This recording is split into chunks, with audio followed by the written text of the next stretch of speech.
going to be making some crackers today, and I found a recipe from fatforweightloss.com. It's a mozzarella cracker, and it looks so simple. There were 3 ingredients. All there was to it was mozzarella cheese shredded, some almond flour, and an egg. So I like simple things, and I'm going to try this recipe because I'm in the mood for crackers. You can put things on them, you know, you can spread all kinds of stuff on them. So let's make some crackers. I have the oven preheating at 400 degrees. The recipe said preheat it at 395 degrees. I don't know. Okay, so on with the show. A cup of mozzarella shredded in a bowl. It says to microwave it for 90 seconds. I'm going to go do that. Just got it out of the microwave. It's pretty, you can't see. I can see. There. Well, there we go. It's melted. Melting, I'm melting. Alright, so it says now to mix in the rest of the ingredients in here and then mix it with your hands. You know how I like to get my hands all messy, so I'll get my hands messy. Here goes 1 egg in there. I already cracked it. And here goes 1 tablespoon of almond flour. Boink. Alright, well, I would really like to mix this with a spoon first. I know it says your hands, but why? Why get your hands icky? I don't know. I'd rather get a spoon icky. Mozzarella cheese is pretty hot once it gets out of the microwave. If you don't have a microwave, I'm guessing you could just heat it over the stove in a double broiler and melt it that way. That would be the other way if you don't have a microwave or you don't like to use a microwave. I don't really like to use a microwave, but sometimes if it's under a minute, I'll use it. Okay, I'll use my hands. Is it too hot? It's pretty hot. Ouch. Ow, ow. Why did they say use your hands? It's too hot. It is starting to mix up. I'm just going to have to try my hands at this.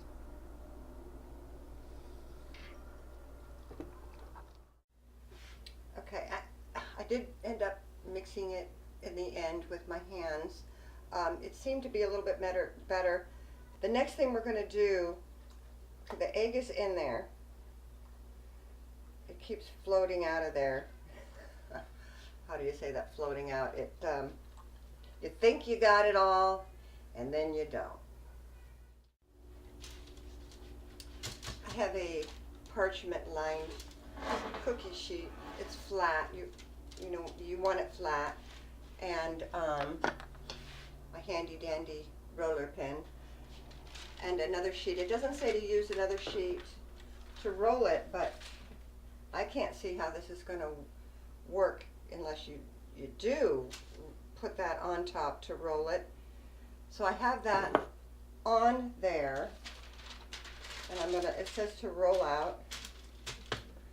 So let's do that. Let's roll it out. Well, the parchment paper wants to move. See that? It just moves with the pin. Okay, this is not as easy as I thought it was going to be, I'm telling you. You know what I would do? Tape the parchment paper down so you could roll it. I'm going to do that. I only had my green label tape. These are always handy to have around in the kitchen. I think I got it at the dollar store because I put it on storage containers and jars of leftover stuff when I put it in my refrigerator, and that way I know the date of the item that I put in the refrigerator. Unless I don't do it if I know it's only going to last a day. But okay, green tape. Really cool. Now let's see if I can roll this out without it moving everywhere. It came untaped. Oh, this is just lovely. You know what? Tape does not like to stick to parchment paper. I have learned this just now.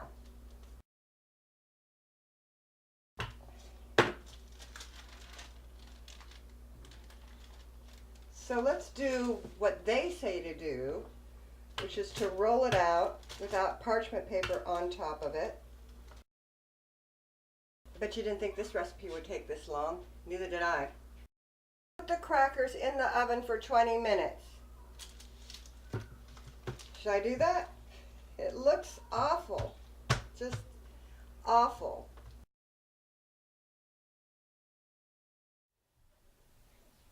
So, as you can see, I ended up shaping it with my hands, and that's not going to make a lot of crackers. It's going to make a few. We'll just see how good it tastes, but you're going to have to double it up if you want more crackers. Let's get it in the oven for 20 minutes. We've gone through all this trouble, haven't we? And by we, I mean me. All right, I got them out of the oven. It almost slid right off. This is after 20 minutes. Okay, I'm going to try my pizza cutter. It says to cut them and then put them back in the oven for 10 more minutes. Try my knife. I wonder how many of the cooking recipe websites actually test the recipes that they post on the internet. You ever wonder about that? Do you ever wonder if they actually made it? I just want you should know when you look at my website, because every recipe has a video with it practically. At least 90% of it does. I have tried. I have made them. I know how it goes. At least you'll see from the video that it's not as simple as it says. It doesn't even cut, guys. I can't even cut it. It says to cut it and put it in for 10 more minutes. And this is a pretty sharp knife. See, this is the underneath part. It really it really shouldn't be that difficult to cut. Okay. Part of it's cut.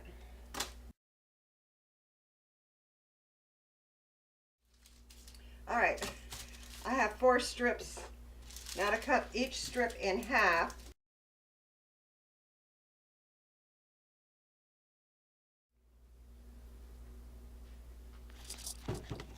Okay. They're cut. I'm going to put them in for 10 more minutes. They smell good. That must count for something.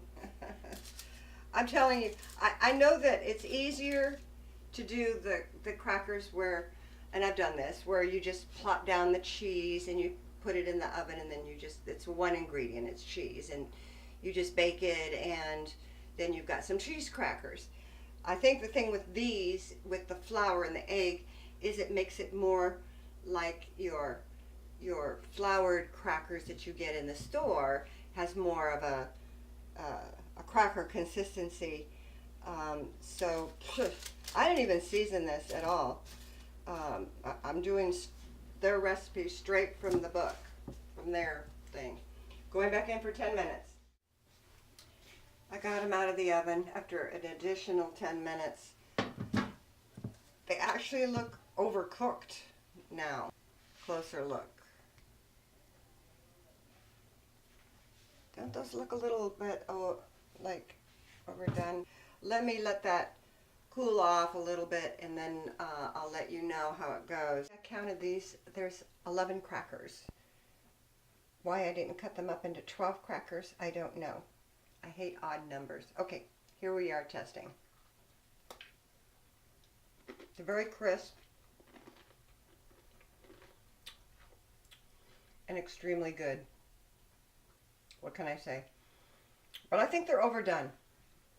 I like the crispiness. Here's how I would amend this recipe. I would bake it for 10 minutes, cut it, and then bake it for another 10 minutes for a total of 20 minutes, because I have to say, when I first took them out of the oven, they looked done. They really did, which was probably why it was so hard to cut. And that additional 10 minutes made it very crispy. So here's the thing. I'll put this on my recipe on the site, which would be to cook it for 10 minutes, take it out, cut it, put it in for 10 to 15 more minutes. So it might, the whole thing would take 20, 25 minutes. I'm going to put this on the website because they're so tasty. A lot of trouble. But you know what? They're really good. I like it better than just the cheese crackers all by itself, where it's just the cheese ingredients. This makes a really, really good cracker. And it's hard enough, see that? Where you could spread things on it. These are good all by themselves. They really are. So, up to you. You saw the hassle it was to make it. But in the end, it's worth it. At least it was worth it to me, because these are good. Okay. Leave a comment if you try it. Okay. Bye.